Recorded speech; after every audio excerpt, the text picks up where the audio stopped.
یا ان کی مثال می کی سی ہے کہ آسمان سے برس رہا ہو اور اس میں اندھیرے پر اندھیرا چھا رہا ہو اور بادل گرج رہا ہو اور بجلی کھوند رہی ہو، تو یہ کڑک سے ڈر کر کانوں میں انگلیاں دے لیں موت کے خوف سے، اور خدا کافروں کو ہر طرح سے گھیرے ہوئے ہے۔ یہ منافقوں کے حال کی دوسری مثال ہے۔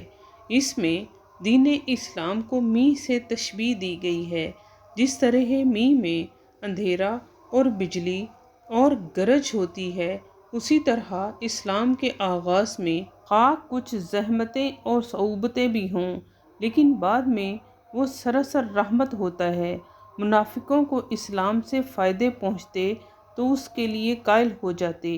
اور جب کوئی ایسا حکم نازل ہوتا جس کو وہ سخت سمجھتے تو خیال کرتے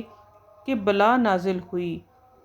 اور یوں ڈر جاتے جیسے بجلی سے ڈرا کرتے ہیں۔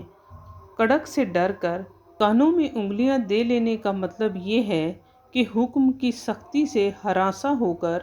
اس پر عمل کرنے سے ہچکچاتے اور ایسی تدبیریں کرنے لگتے ہیں کہ مشکل میں نہ پھنس جائیں اور اس سے جان بچ جائے۔ بعض نے کہا ہے کہ قرآن مجید میں جو کفر اور شرک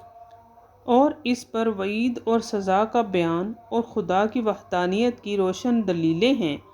جس کی مثال اندھیروں اور گرج اور برق کی ہے، تو منافقوں کو ڈر پیدا ہوتا کہ ان کو سن کر کہیں ایمان لانے پر آمادہ نہ ہو جائیں اور اپنا مذہب ترک نہ کر بیٹھیں، جو ان کے نزدیک بمنزلہ موت تھا، اور اسی وجہ سے وہ اپنے کانوں میں انگلیاں دے لیتے کہ قرآن کو سن ہی نہ سکیں۔